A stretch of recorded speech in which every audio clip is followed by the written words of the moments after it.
Missed an episode of your favorite podcast? Choose from over a decade of content in our archives, not just the latest episode. All free at GCNlive.com. This is your call to action. Get prepared, America. Economy, survival, energy, disasters. This is USAPrepares.com. Informative radio, educational radio. Interact now by emailing instructor@USAPrepares.com or text at 434-390-7953. Class, please take your seats. Now, your instructor, Vincent Finelli. Everyone all set? Cocked? Locked? Here we go. Your dial's set correctly to USA Prepares. We're delighted you're in class with us today. We broadcast 2 hours from high atop the Missouri Ozark Mountains. John is engineering the broadcast in Minnesota. If you'd like to call us, we'll pay for the call. 866-582-9933. 866-582-9933. Telephone listen line is up and running, 605-477-3249. Joey in Michigan is with us, and you're going to get a chance to hear what it's like when Joey and I chat on the phone for extended periods of time. We have a lot to say to each other, and this is what it's going to be like. But so welcome, Joey.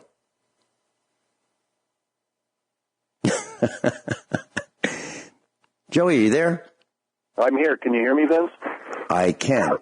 Glad to have you here. I'd just like to make one quick opening comment. So, class, my dad was an educator all of his life after World War II. He was a teacher. He was a school principal, a public training camp school principal. He was an acting superintendent of schools. He taught the hard sciences. He was a college teacher in chemistry and physics. And he was so frustrated with education, he ripped out his classes. That's CLASS. Ripped out his classes. And so why did he do that? He knew intuitively that you shouldn't be grouping people based on how many days they've been alive on the planet. He felt that people should be in a class with people who knew about the same amount, who learned at about the same speed, and he grouped the students that way. So he didn't have the typical grades like first grade, second grade, third grade, fourth grade, fifth, sixth, seventh, and eighth in his elementary school. He had groups of students who were learning at the same speed. That way, the slow guys didn't hold up the guys who were excelling. Okay. And he said to me that, and this is a quote from my dad, education is the process of learning more and more about less and less until you learn everything there is to know about nothing. And what he meant was that you're sharpening your focus. You actually have to think about what he said. Education is the process of learning more and more about less and less until you learn everything there is to know about nothing. And so the example is a welder. So we've got a guy who's a welder, or wants to be a welder. He read about it once, and he thought, I think I could do this. So he reads about welding, and he tries welding, and he talks to other people about welding, and he gets advice and counsel from them, and he gets a little bit of training, and he learns more and more and more and more. And pretty soon, after a bunch of years, he's pretty darn good at it. Okay, that's learning more and more about less and less, because he's learning more about welding. Okay, just that one thing, for example. And doctors do that. They specialize, right? Well, that paradigm that my dad talked about is now reversed. And this is from me. This is the first time you'll hear this on the radio, because I just wrote it. We're now learning less and less about more and more until we know absolutely nothing about everything. I'm going to say that again. We're now learning less and less about more and more until we know absolutely nothing about everything. And I think that's unfolding right in front of our eyes. We can't get young people to give us directions. They can't estimate. Without their smartphones telling them what to do, they don't know how to do it. And they're melting down. And we're having mental crises with these young people because they can't handle it. What is it? Everything. Traffic, their jobs, the pressures of their jobs, their boss saying faster, faster, faster, and they melt down. They need safe spaces. They need fuzzy toys to hug. They need timeout rooms. It's unbelievable. We never had that. You just toughed it out. And if you didn't like your boss, you figured out a way of learning some other skill and getting a different job someplace else. That's what I did. Joey, you have any comments on what I just said? What a bullseye. What a bullseye, right on target. You know, every place you're going. I mean, you can't even answer an ad on Craigslist today. 90% of the people can't speak. They have to answer on a text because they don't know how to have a personal interaction between the person they're trying to, the potential buyer, I guess is a simple way to put it. You know, I was in one of the farm stores last week. Interesting lady. I was at the magazine rack. She's looking at canning jars. And I'm like, wow, that's a lost trait. And we talked a bit. Turns out she's an educator, a school teacher, and same kind of story. She says, no, exactly how you described your father is how this woman appeared to me. A concerned, knowledgeable, giving person that wanted to leave behind people smarter than they found them. And she says, no, they have dumbed the system down to dumb the children down because the children are the next future. And she says that makes it easier to control. If you have no way, you're easily controlled. Nobody today knows how to function. Nobody today can look at something in a scrapyard. They can look at something and say, wow, if I did this or that, I could create this. They can't comprehend that. That's too far out of their element. And you're right, that phone, that smartphone, has taken all their imagination away because it's the fairy tale. You know, and it's just like the television set continually spreads lies, deceit, and it's basically putting the popcorn down for the pigeons to follow. And, you know, it's interesting. You ever hear the story how you catch a wild pig? Go ahead. You put a pile of corn in the field. The next week you come and put a fence up. You put more corn in. The next week you put another fence up. You put more corn down. The third week you put another fence down. Finally, the fourth week, the fifth week, you put a fence down and leave the gate open and put corn in. And after a couple more weeks, you just walk up and shut the gate because the pig has been conditioned. The pig has been conditioned to just accept the simplicity and the least aggressive route. So I have to admit, I think, if I'm not mistaken, we are becoming the wild pig. Our ancestors all had survival traits that were way outside of the box. And over the years, and seems to be in the last 20 for sure, the accelerated stupidity clause was enacted. That must have been a presidential order.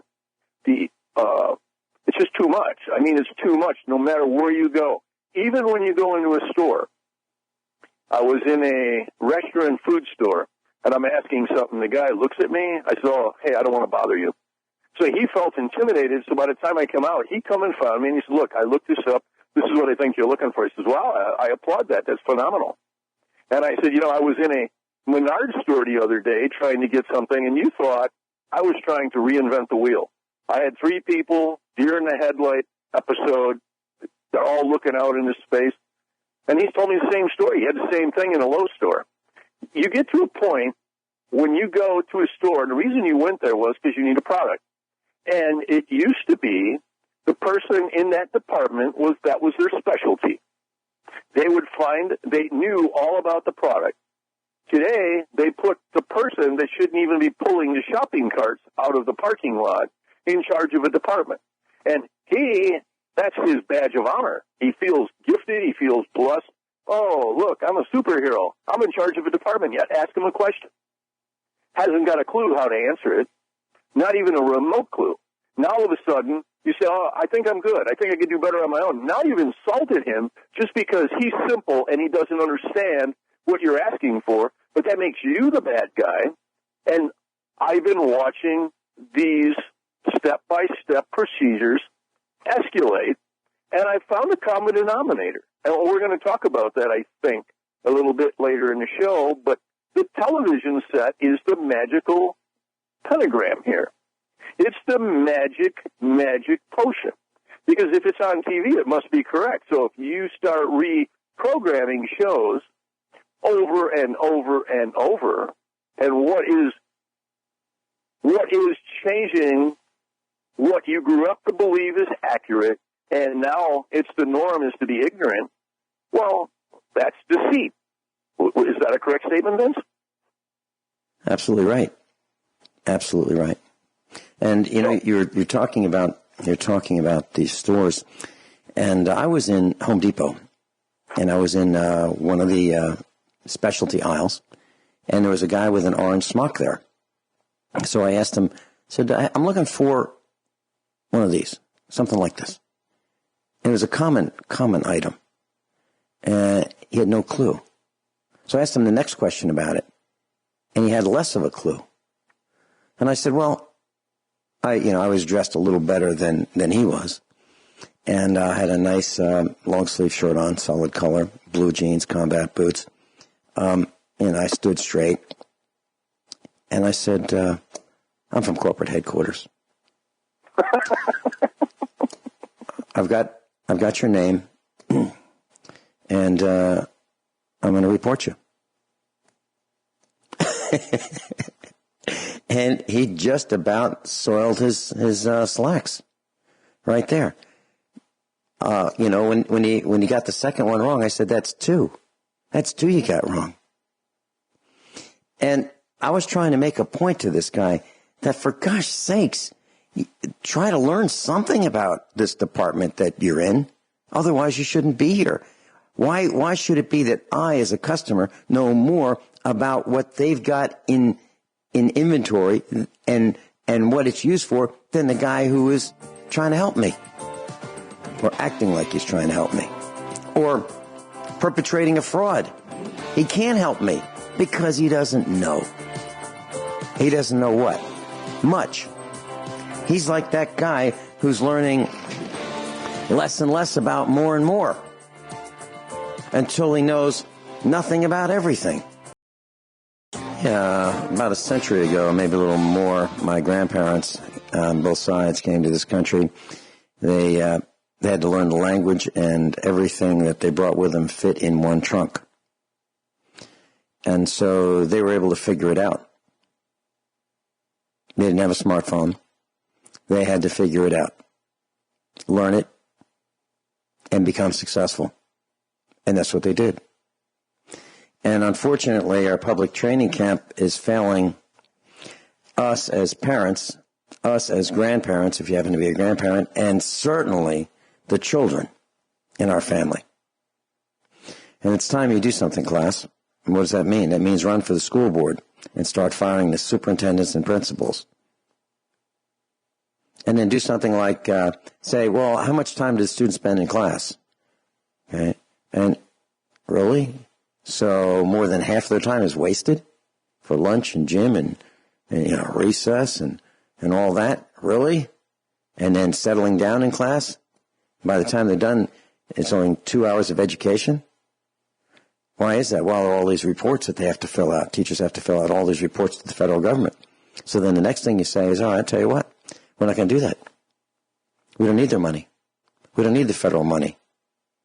We're going to slim down, and we're going to take control of education so our students become smarter, not dumber. Back to you, Joey.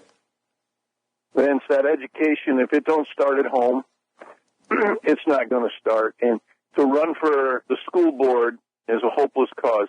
You know, I was watching that series finally you recommended, Dedicated Survivor. Designated Survivor, yes. Mm-hmm. So what an awesome series. So as I watched it, I bought the DVD set, and I just did a home run on it over Turkey Week and watched it. But what I find, they put out a very important topic, like what's Trump call it, the swamp, how the swamp is so deep-rooted that you can't turn left without bumping into somebody, turn right. Yeah. So it's a constant maze of stupidity. But what I've noticed in these shows, they must be doing what's called the predictive programming, because they've talked, the whole thing is destroyed, and our goal is to have the Social Security checks up in 100 days. Well, how many people do you know can go 100 days without their public assistance check? Whether it's Social Security, whether it's a welfare check, whether it's a retirement check, it's all money sent to you. You know, your grandparents, when they came with the suitcase, there was whatever little bit of money they had, and that was the end of the story. But these shows, I found it so interesting in a time of despair and distrust. They didn't show no looting. The only looting they showed was actually in Michigan when the governor went haywire against the people in Dearborn, because that was just a game. But my point is, this is a predictive programming of the television show. It's teaching you. They actually passed some more gun control policies. Now, would you really believe if our society collapsed, there was a huge problem in the government, and there was no leadership, one of their first agendas would be to vote to take away the guns? You know, and these people have been systematically on Twitter, on Facebook, I have to assume, because I don't go there. I don't really care for that kind of exposure.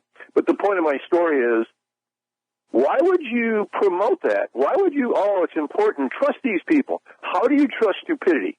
You went to the simplest form of a store, a home improvement store. You know, that's why Home Depot has to have a class for millennials to teach them what a hammer is for, how to read a measuring tape. I mean, come on, really? You are going to do a home improvement job, and you need to watch a video how to use a hammer? You need to know how to use a video, how to read a measuring tape? And you're going to do what? You're going to build a project in your home? All I could find that is to be as an extreme endangerment to yourself. You know, it's like you and I had mentioned the other day, somewhere in Grand Rapids, they have a crisis center for mental health now. In case you peel out of your skin, you can come to this place at an emergency, and I don't know what they'll do. They give you a shot of something, sedate you, tie you up in a white jacket. And, I'm not quite sure, but now they're starting to put that on a norm that you should actually be. You need help. The only help you need is to know there's a right and a wrong. And when you know the difference between right and wrong, it's a lot easier to make decisions. Watch the people in the cars when the light turns red and they accelerate. They're going to accelerate to slam on the brakes because they can't judge the distance to a red light. Yeah. Hold that thought. We'll be right back. Joey in Michigan. So when I have an annual doctor's checkup, or Mrs. Finelli does, we all go together, and it's always the same questions. The doctor will say, do you ever feel like hurting yourself?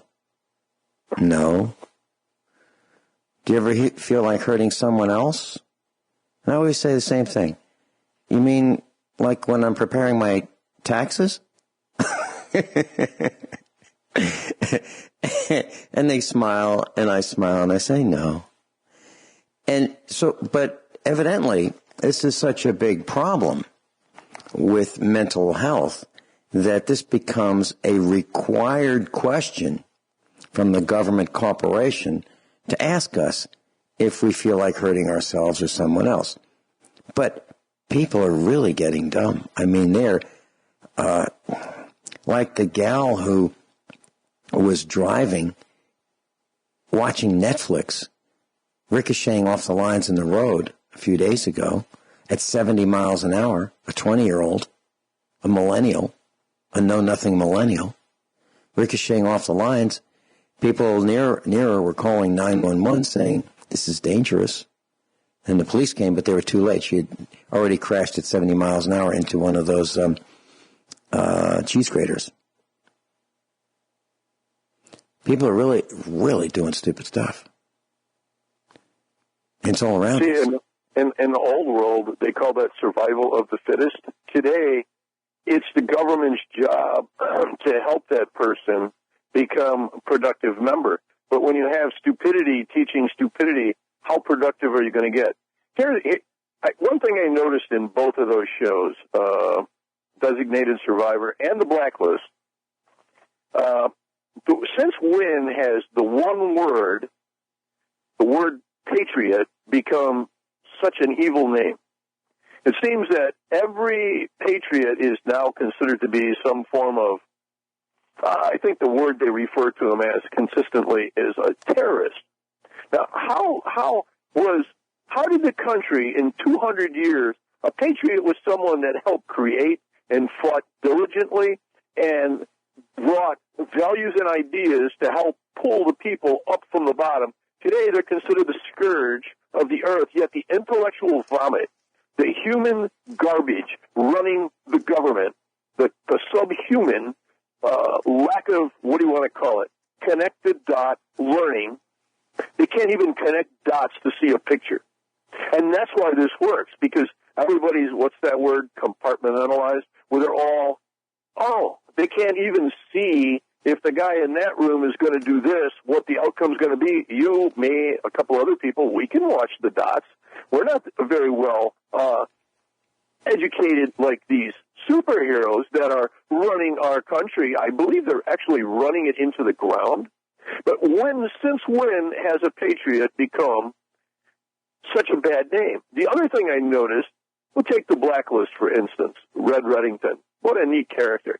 So people that follow that show, and I've never seen it up until a year ago, but I made it a point to watch, he makes his money trading people, lying, deceiving, and then he lost his fortune. So again, they show him get right back up on his feet because he's out stealing and robbing. So this is another predictive programming. If you cheat, lie, and steal, you can get to the front of the line a lot faster, and you can have all the luxuries. You know, it is interesting if you watch these TV series, and there's a lot of neat points, but they still throw stuff out there. And could you imagine if the economy collapsed, the solar flare Matt Stein and Rick talk about, if any of that took place, there's already a lack of proper judgment. And when you're hungry, and I guess after, 72 hours, you start to change. By 10 days, you go animalistic. Can you imagine? Nobody would pull together. I mean, right now, most families are fighting amongst themselves. So what would make you think, in a nightmare scenario, a stranger that hasn't eaten in 10 days would want to work with you instead of steal what you have? And it's important in these shows to take the gun away, create a word patriot, and turn it around. You know, and it'd be like saying a pedophile. When I see the word pedophile, I think of Catholic Church. That's what I see. Some people think of the Catholic Church and see an angelic scene. But, you know, and I'm not saying that doesn't occur on a rare occasion, but I'd have to believe there's more degenerates at the church now than ever. You know, there was a radio show I listened to. I know I sent you the link. The guy is helping, veterans that are living on the streets in Arizona. And he said on the show, and I encourage you to get him on the show, that over 50-some% of the rapes in the military are men on men since the don't ask, don't tell, Mr. I don't even know what to call him, the last predecessor in this chain of command of ignorance on a federal level, passed. Can you imagine being in the military, having a gun, and being raped? How does that work? Which world would somebody even think? I mean, in the old world, the guy would be, I don't know, it'd look like a pheasant season. It'd look like butchering a pig. They used to have what was called soap parties. And that's when you'd have a full-size bar of Ivory soap, and the guys would take it and put it in a pillowcase. And it would be like the equivalent of a ball and chain. Okay? And they would swing it. They'd grab this guy at night, cover him up, so he couldn't see. No one would say anything. And then they would have this soap party where they would pummel him, swinging this bar of soap in the pillowcase and just beat him to the point where he would realize that it's not good for men to prey on men. And that's what they called them, soap parties. Why would you even create a law that would entice that if you weren't changing? I mean, you watch television. One of my favorite shows growing up was The Waltons. Now, my dad, he wouldn't let us watch it. He said, I don't want to watch that garbage. I grew up in the Depression. I don't want to see it again. Okay. But you remember Grandma and Grandpa Walton? They were the backstone of the family. Do you ever watch that show, Vin?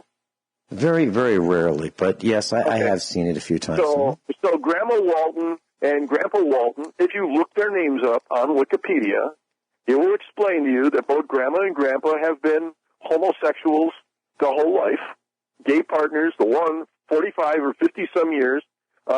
It's amazing. I mean, it's just amazing. You watch the shows.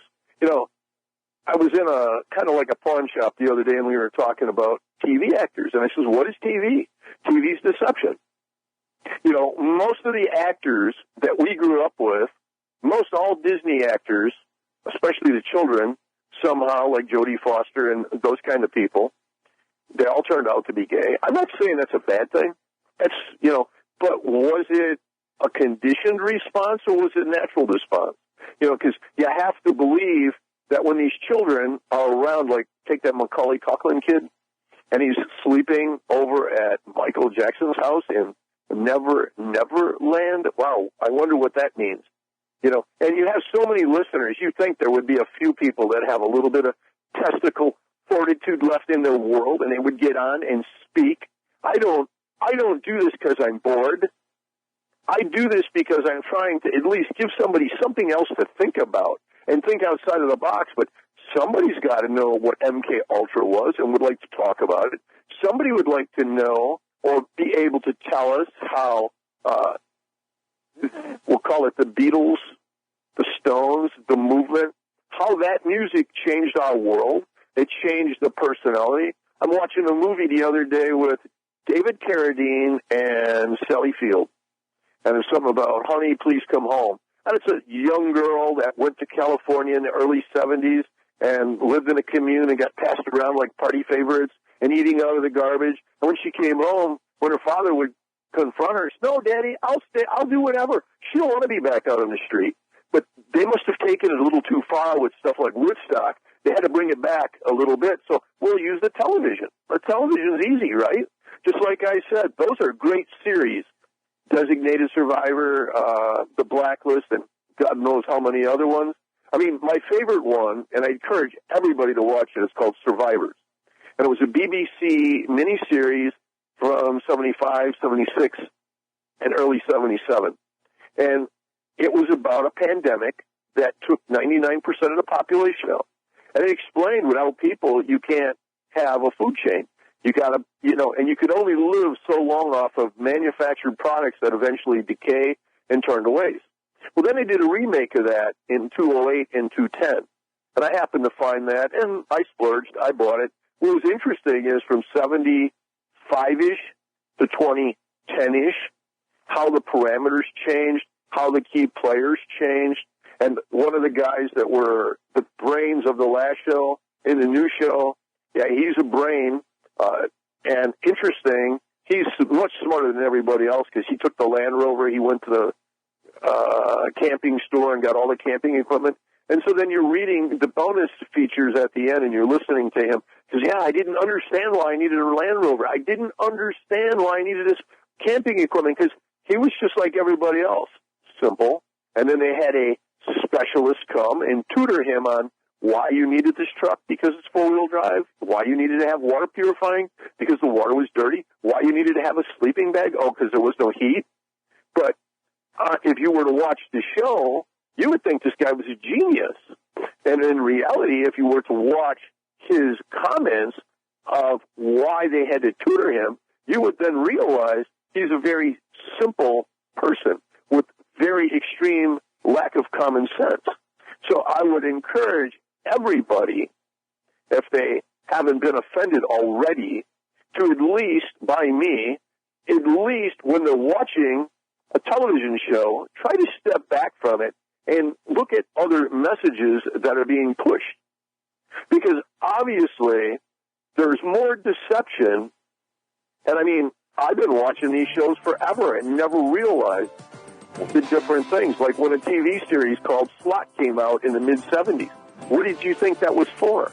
All of a sudden, now you don't see too many TV series where a SWAT team, they show a SWAT team come out and they go to the wrong house and they brutally destroy 80-year-old people or shoot someone's dog because the dog growled at them, because really that was the dog's job. And really the sadness was that they were at the wrong house, and because they shot the guy's dog or shot Hold that thought. Joe, you mentioned the actress Jodie Foster. When I lived in Virginia, there was a movie made in our little county, and they needed a rural setting with old buildings that were of the War of Northern Aggression vintage and older than that. And the movie is called Summersby. So Jodie Foster was an actress, and she'd be at the local restaurants, and the locals got a chance to meet her, and there were some extras that were hired as locals were hired as extras in the movie, and Richard Gere was in it as well.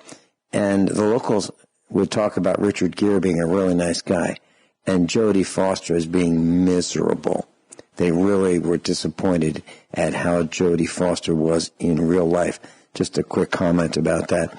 And so I know a bunch of the people who were in that film. As a matter of fact, I was in court in the same courthouse that they used in that film where I was being we're not going to be able to take a call at this point. But I have one other comment about pets. Joey, you and I were going to talk about pets, and we're finding that our pets are becoming very needy. They follow us from room to room in the house, literally. When we go to sleep at night, they come into the bedroom. The cats will climb on the bed, and we'll throw them off, and they'll climb on, and they can't seem to figure out that we don't want them on the bed, and they'll climb on top of us.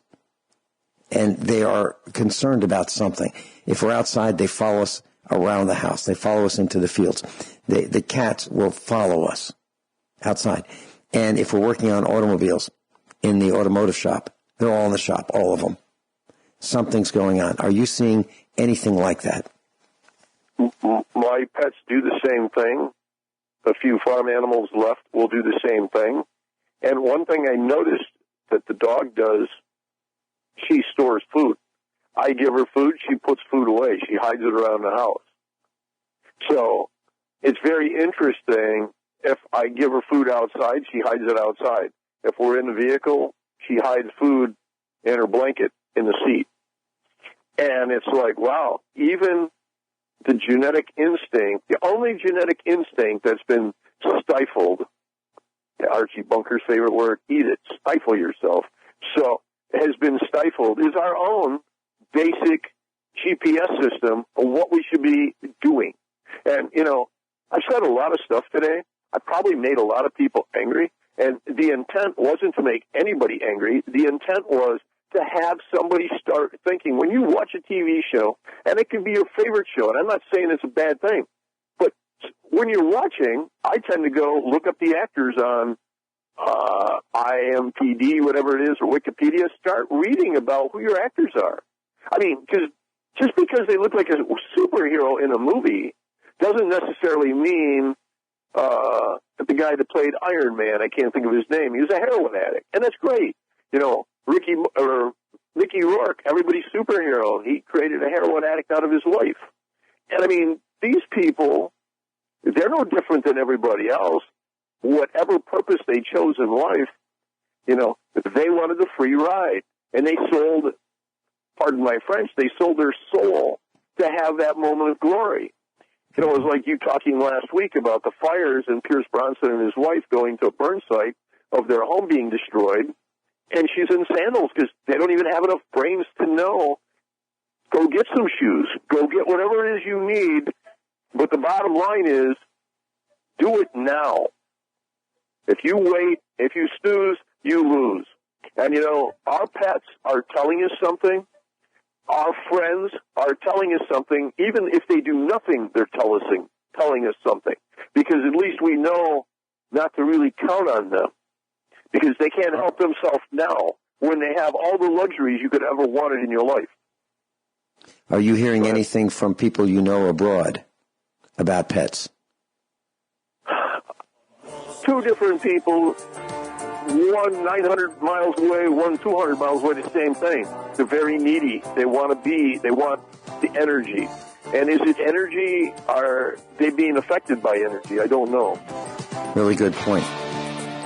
Joey, I really appreciate you being with us today and sharing your views. Everyone all set? Cocked, locked, hour number 2 of USA Prepares. I'm delighted to introduce to you your newest instructor, Joe Esposito. He lives in Owasso, Oklahoma. He became involved with smart meters in 2012. Why? Well, that's when his electric utility company, AEP, PSO, put a smart meter on his home against his will. His wake-up call was on November 7th, 2012. Since that time, he's been active in fighting against utility smart meters for electric, gas, and water. Joe Esposito has a YouTube channel at Joe Esposito Smart Meter Owasso, Owasso. Joe has 27 YouTube videos explaining the dangers of smart meters. He's had his electric power turned off for 66 days. He's been an intervener at the Oklahoma Corporation Commission and active at the Oklahoma State Legislature. 2 years ago, he introduced House Bill 2872 at the Oklahoma State Legislature to stop all utility wireless meters in the state of Oklahoma. The bill, 12 pages, was written by a constitutional attorney. Welcome, Joe Esposito. Hey, Vince, I really appreciate coming to class today with you. Are you kidding? It's delightful broadcasting with you. We're going to go get them. So, Joe, you are an activist. You've had it with smart meters. Why? What's your concern? Well, it took me a while to understand that. Like I said, November 7th, 2012, they had a meter on my house for about 7 or 8 months, and I didn't know how to get it off. And back then, there wasn't a lot of information out there. And there was a doctor, MD, Dr. Dietrich Klinghardt, that had come out just a few months before that, and like 43 minutes, and his YouTube was Health Crisis of Our Time, Smart Meters and EMRs. And so I listened to that in shock and called my wife in to listen to all that. And from that day forth, the next 3 days I was on the internet day and night because I finally gotten a handle on what was happening. And I've been in it ever since. I was into a lot of things. I was into health. People probably have not too much heard about dark field microscopy, where you take a little sample of blood, put it on a microscope, blow it up, on TV, and makes your blood cells look like footballs.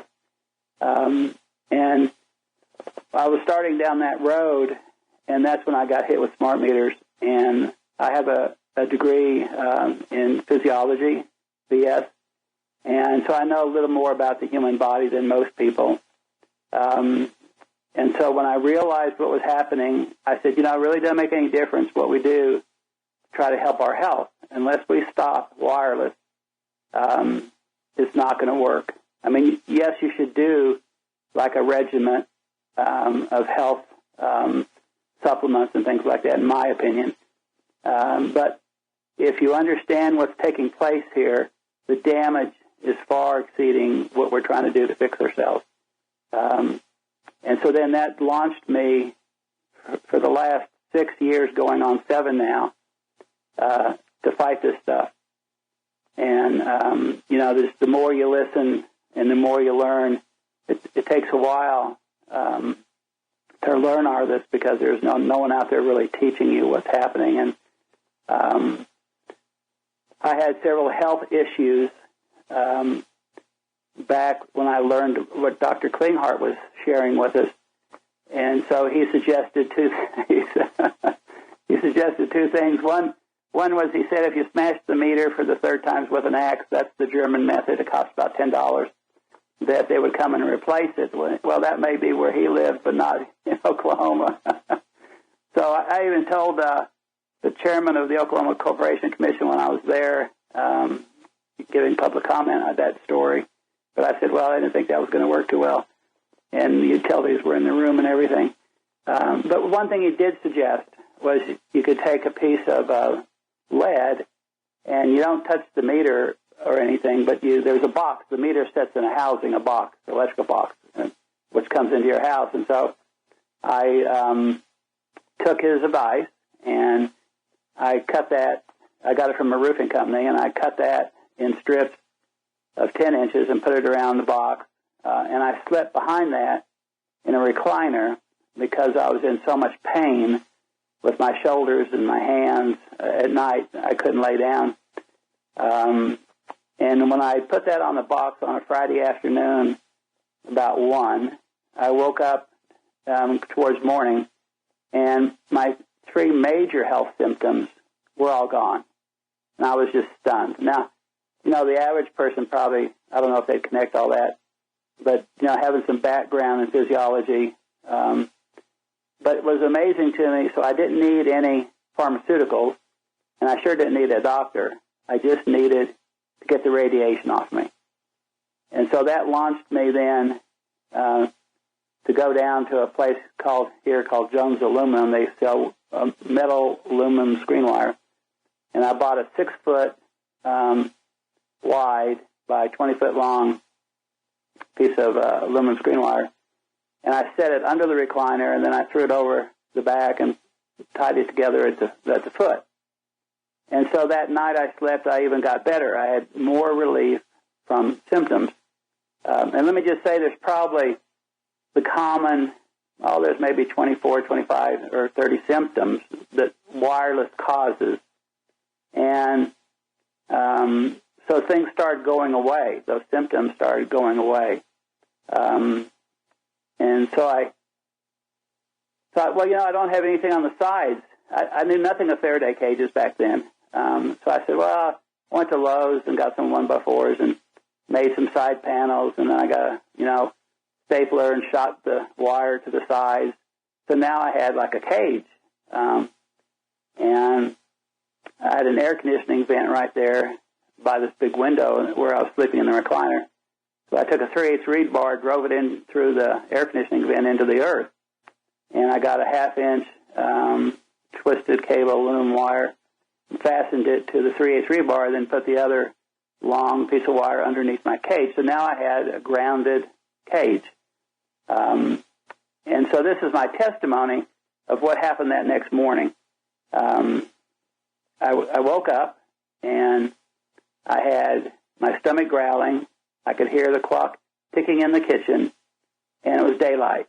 And I was like floating painlessly, no pain, any pain, nothing. I didn't even want to come out. I thought I was just staying there. And I was so amazed at the difference of what happened because the pain I was in, because I baled a couple 800 bales of square bales, the small bales of hay one night up until like 3 in the morning. Once you cut it, you got to get it off the ground. And I tore both rotor cuffs. The right one was the worst. And so wireless plays on places that are damaged on your body. It's just the way it works.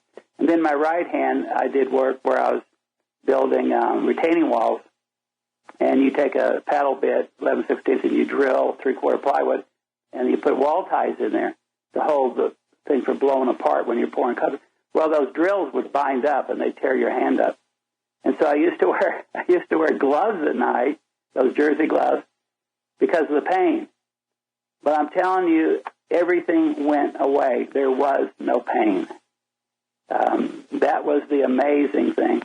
So I took that new knowledge and what I was learning about wireless, and I went to the Oklahoma State Legislature January the 8th, 2013, and I brought that and handed out documents to the whole state legislature. And it was, I got that little testimony. It was about 3 pages notarized. And I took it to them to explain to them about what's happening here.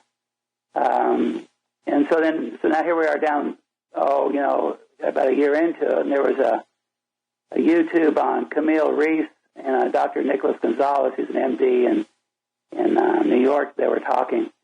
And he was talking about all this and the cancers and things.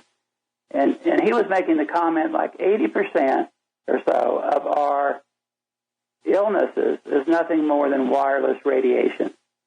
And that was amazing to me because the more research you do and you start to study, like there's the 1971 Navy military document that came out, and there was I think it was 2,500 studies.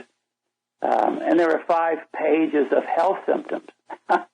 So, it's just been a learning process for me all these years and activism. And so then I also, along the way, after I built that, I didn't know I was building that Faraday cage, I learned about the meters that you can purchase that read this wireless radiation. It runs between 27 megahertz and 2,700 megahertz, which is the same as 2.7 gigahertz. So I bought one from a company in Canada called Safe Living Technology. And it was an HFE 35C. It has an omnidirectional antenna, which collects radiation from all around 360 degrees. And then there's a green antenna that is a directional antenna. And that's my working antenna. So if you walk into, you walk, it's kind of, I don't want to say fun, but it's very interesting to have one of those because you walk up to a house, and before you ever get there, if you have your meter on, you can tell if they've got Wi-Fi coming out of the house or they have one of those, a DECT phone, that's where there's a base station. Class, Joe Esposito's with us. This broadcast is 101 in a series of smart meter dangers and why you should be concerned and why you need to do your best to stop the smart meter onslaught. Joe, you mentioned Wi-Fi. From what I've researched and know, Wi-Fi has a range indoors of about 150 feet, outdoors about 300 feet. And you mentioned the DECT telephones. Those are the handheld cordless phones that you see all over at the Chinese factory outlet, Walmart, Sam's Club. You see them everywhere. And they operate at a different frequency. Wi-Fi is about 2.4 gigahertz, and the DECT phones operate between 1880 and 1930 megahertz typically, which is also microwave. So Wi-Fi and these DECT telephones operate in the microwave band, and they can reach 1,000 feet.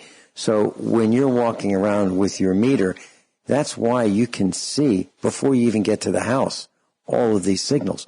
Class, and if you live in a neighborhood and you're tightly packed in there on a quarter of an acre or a half an acre or even an acre, you can see lots of Wi-Fi from your neighbors' houses all around. So those signals are leaving their house, coming outside, going through your walls into your house. Joe, please continue. I appreciate that. Is the class sitting up straight? They're always sitting up straight. Okay, I was just checking. On the edge of their seats. Make sure that everybody's alert in what's going on here. So I would come into a house, but I could read what's happening around it. And one of the first things I do if I go to a home that needs help, I'll do an antennasearch.com. That's the first thing I do. And I don't know if the class has even ever heard of all that, but you get on the Internet and you punch in antennasearch.com, and you punch in your address, your street and zip code and your state, and then push go, and it will pull up for you how many cell towers and how many antennas are in a 4-mile radius of that house. Like I have pulled up right now, the University of Tulsa, and if the class would like to just get onto that, it's 800 South Tucker Drive, Tulsa, Oklahoma, 74104. And the University of Tulsa pulls up 120 cell towers and 613 antennas in a 4-mile radius of that university. So when you push on towers, your house or your place you're living will be a little red house, and then you'll see all the placements of all these antennas around. Stop and think about this. 120 cell towers in a 4-mile radius. And then antennas are always worse that they have, so you can punch on that. And there's 613 antennas. Antennas are very dangerous also. But that's worth looking at to see about what's around you. So that's what I do first. Then I'll walk around the outside of the house. Like you said, I'm doing two things. I'm looking at what's coming at the house, wireless, like, cell towers, or the neighbors, like you just said, Vince, the neighbors' deck phones coming right through the house, the neighbors' Wi-Fi is coming through the house. And then I'm looking to see what's coming out of the house, because I can walk around and say, okay, your Wi-Fi is in this room, your deck phone is in this room, or your sound power bar that you use on television coming out of here. So then I go in the house, and usually the first thing I have to do is quiet the deck phones, because they could be putting out, on my meter, let me back up, it reads 200 microwatts per meter squared, 2,000 microwatts per meter squared. And then I can screw on a device, it goes to 200,000 microwatts. And we know from the Bioinitiative Report 2012 that cell damage is 3.4 microwatts. So everybody write that down, 3.4 microwatts. Okay, so when I go in to a house, deck phones are the worst, because they could be putting out over 200,000 microwatts per meter squared. Joe Esposito's with us. And, Joe, I just did a quick search on antennasearch.com I just picked an address, 1000 South Glenstone Avenue, Springfield, Missouri. 99 towers were found. One new tower has an application, and 556 antenna locations. Correct, but here's the thing, how close to the house are they? Well, there are houses very close to that. I would say within a mile. Okay, well, then that cell tower and the antennas are going through that house. And see, that's the importance of having a meter, an HFE 35C, because no one's going to know it. And the reason you have to know it is because of these documents that I'm getting ready to bring to my water board that supplies water. There was a press release from Anthony B. Miller, who is a longtime advisor to the World Health Organization, who is also an epidemiologist and an MD oncologist. And he just came out last year of August 17, and he's trying to tell the public, class, that radiation from any source is causing cancer. And it used to be classified as a Class 2B possible carcinogen. He's saying now it should be a Group 1 carcinogen to humans, which means it absolutely causes cancer. So what you're saying, Vince, is true. But unless you have a device to hear it or see it, and that's what I was saying when I go into these houses, you have to get rid of the most offensive wireless so you can hear or tell, the homeowners what's happening. So let's continue our if we can, our walk into the house. So let's say we quiet those things. Well, then we can start to hear if there's a cell tower coming into the house, or what's happening. Like the house I'm sitting in right now, the center of the house is the safest part of the house. On the west side, there's a deck phone. And on the east side, there's cell towers coming through the house. But I'm inside the middle of it, which got several walls, so it's pretty protective. But this meter, that's why people really need to have a meter, is like if you have a cell tower, it makes cell towers have a beat to them. They go boot, boot, boot, boot, boot. Wi-Fi has a tick, tick, tick, tick, tick, tick. Deck phones go, Arr! And so you can tell exactly what you're listening to and know what it is that was coming to you. That's the importance of having a meter. It's just like you said earlier, your neighbors could be coming into your house, and that's exactly what happens. And now if you're in an apartment complex, and we haven't even talked about smart meters yet, or electric meters, or we haven't talked about the gas meters, and we haven't talked about the water meters, which all if they're, have that, they're a little behind putting water meters in, but I think gas and water is already in pretty much across the country. But those are serious things to know about what's happening. And it's like I was showing a friend of mine up at Monkey Island, Grand Lake. There was a community up there, and he wanted to buy a house. And so we walked in with a real estate person, and the electricity was turned off to the house, but the smart meters on the outside still transmitting. And with my meter, as I walked through the house, I could hear the smart meter coming all the way through the house, which they do, and people don't know it. But remember, you were talking about the frequencies. Smart meters are 900 megahertz, and then they have a Zigbee at 2.4 gigahertz. The Zigbee was made to communicate to all your appliances inside the house, the Energy Star appliances. And so they'll know when you open and close the door in the refrigerator and how much it's running and on all your appliances in the future. So unless you have a meter to read all those things, you don't even know what's happening. And so people, sometimes they'll hire me, or I'll just, go and try to help people understand what's happening. And so once you go into the house and you quiet the house, then you start walking through to find out what else is going on. And this one couple, I said, I love this meter because it always tells the truth. It never lies. So we quieted the house, and we were walking back through, and we were walking past where the husband would sit in the evenings, and I heard a little something on my meter. So we backed up and took a look, and it was his what do you call them? Those little books. What do you call them? You mean like tablet. a Kindle? He had a tablet there, and it was transmitting. Yeah. And so, you go through all sorts of those kind of things. You don't know. Or even some people have computers that they're using. Well, that computer could be looking for a Wi-Fi, so every 2 minutes it's transmitting, but you don't know it.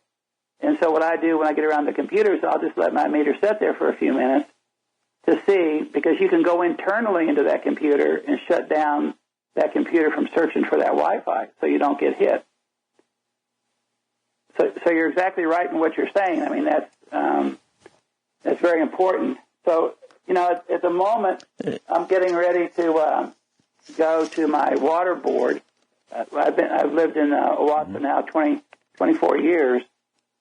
And this water board, they're really good guys. I mean, I used to beekeep with two of the old-timer guys, and I'm a beekeeper, which, by the way, the radiation is killing because the bees have what they call, I think, cryptochromes, and they messes up their navigation, plus the physical effects they have on them.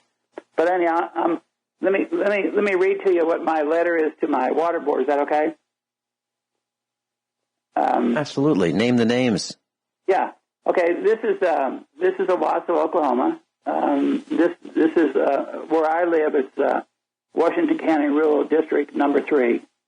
These are good guys. I think even the chairman of it, he raises blackberries and Christmas trees, and I keep bees. You know, at one time I kept bees on his property to pollinate the blackberries. So, but these are just folks that have been sold this technology. I was at another water board meeting up at Grand Lake, and the guy was selling the meters, said, well, these are just radio frequencies. And that's exactly what I heard yesterday from this lady, the secretary there. And so I had an opportunity to speak at that. And I said, this meter reads microwave radiation. And the guy said, no, it's radio frequencies. I said, sir, do you not understand that that's microwave radiation? You know, it's kind of an interesting thing. So here's my letter to come to this board. Today is November 30th. To whom it may concern, my name is Joe Esposito, your ratepayer number 1468 at 10110 North on 2467 Owasso. I am requesting to speak before the Rural Water District number 3 board at the upcoming board meeting on December 10th. The reason for my request is in regards to the advancement of wireless transmissions used by the utilities and the biological effects of the transmissions upon an unsuspecting public. I am including 5 documents for each of the 7 board members for the review and reference at the upcoming board meeting. The documents are intended to inform the board of new, class new, scientific evidence associated with radio frequency radiation from wireless sources to cancer development and cancer promotion. I look forward to the meeting and opportunity to speak with the board regarding this important subject matter. Best regards, Joe Esposito. And there's 4 documents now that we have. Remember, I was telling you about this Dr. Anthony B. Miller.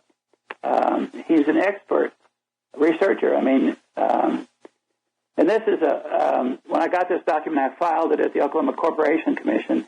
I was being an intervener, and so I knew how to kind of dress it up. So I dressed up the press release as a document, and the young man filed it for me.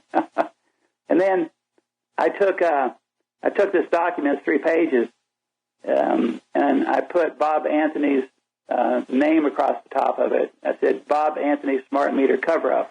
It's in red with a question mark. And then I delivered this document to the whole Oklahoma State Legislature because they're being told, the state legislators, that all this is not hurting anybody and not causing any problems. And AEP PSO hires all these people to run around the Capitol saying, you know, our ratepayers love this. Well, they're damaging, making, you know, huge damage to the public here. So there's that document. And then I'm going to deliver these 3 other documents. Martin Paul did a letter to Jerry Brown, who was trying to get 5G passed, I think it was last year. And I was asking him to veto that. And, you know, Martin Paul is a scientist trying to explain how bad all this is and what's happening. And he's talking like your cells have voltage-gated calcium channels, where like doors, and they open and close with a very minute current from your body. Well, wireless is 7.2 million times stronger than what the cells use. And so it's overwhelming our bodies and destroying our calcium and causing all sorts of cancer problems. And he has a whole list of health problems. But he also, on the 3rd page of his document, talks about smart meters, cordless phones, Wi-Fi. So it's all wireless is the point of all that. Joe, I've got a couple quick questions for you. Sure, go ahead, Ben. Joe, you mentioned the cordless phones, the DECT phones. as really, really dangerous. Correct. Why are they so dangerous? Is it the wattage, the output current that's radiated? Is it that and the frequency? What is it about them? It's all of it. But they're so powerful, they're putting out so much, and they do it 24 hours a day, and the public doesn't even know it. Joe Esposito, before I ask you my question, would you like to give out contact information on how we can learn more about you and your efforts to stopping these smart meters in Oklahoma? Yeah, I appreciate that, Vince. Like you said earlier, if you go to YouTube, but you have to use the YouTube search engine, don't Google because they won't let you on.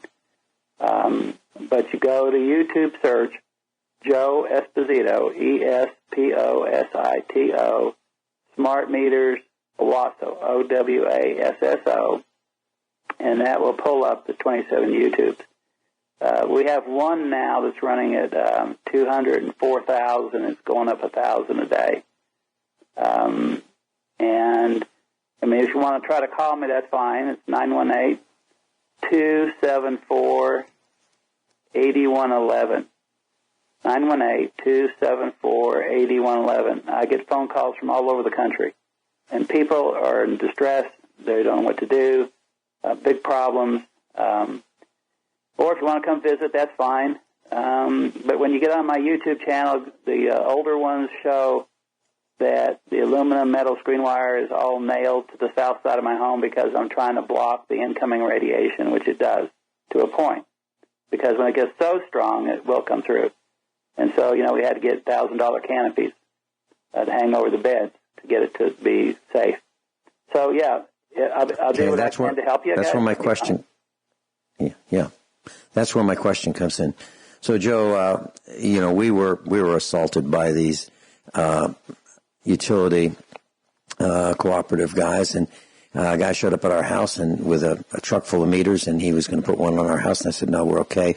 And he told me he was going to call the sheriff on me if I didn't let him do it. I probably should have pulled a gun on him, but I didn't. I'm speaking facetiously because I know they're going to use that against me. So there I was a lady kidding. in Texas that the installer started pushing her, so she went and got her gun, and she pulled it. Good for her. He jumped the fence. Good for her. Good for her. All right, so here's my question. And I thought, well, these things must be so valuable. I want to protect, if I ever have grandchildren, I'd like to protect this very expensive smart meter glass from being damaged. So I got a coffee can, a metal coffee can, and I fixed it so it had a really tight fit over the glass. So the can was in contact with the metal meter base, and the entire glass was covered by this metal can. Did that do any good or not? I know about the back side of the meter, but what about the front side? Did I do any good on the front? You might have done a little good, okay. But let me tell you, I spent $1,000 at a town up north of Oklahoma City, and the meter was on the west wall of the bathroom, and her bedroom was next to that, and her bedroom stuck out about 8 feet. So when she went to bed at night, her head was in line with that meter. She was having seizures. Her dog was having seizures. And so I had to try to block that meter from hitting her bedroom. I got 12 sheets of metal roofing from Lowe's, screwed them together, didn't touch the meter, just stood it up beside it to block it. And then we didn't have much metal there, so I got one of those big 2.5-foot things, disc that they plow the ground with. And we bolted that at the height of the meter, and it blew right through it. Then I came back the next week, and I got 2 plates of 1/4-inch plate steel and put on either side of that. It still blew through it. So it's very, very hard to block those meters at the source. That's why people are spending $3,000 to $10,000 to get them off their house and get them away, because once you have distance, you have a better chance of protecting yourself. But there's no. My next question is, do you know of any instances where people have taken extreme measures to get these things off their house very quickly. We only have like half a minute. No, because they want electricity. Okay. So the electric utilities are saying if you want electricity, you're going to have a smart meter, period. That's it. Correct. Is that right? Correct. Joe, this is 101 in the series. I'm looking forward to having you back again and again and again and again and exposing this corruption that's killing us. Thank you so much, Joe. Thank you. God bless you guys.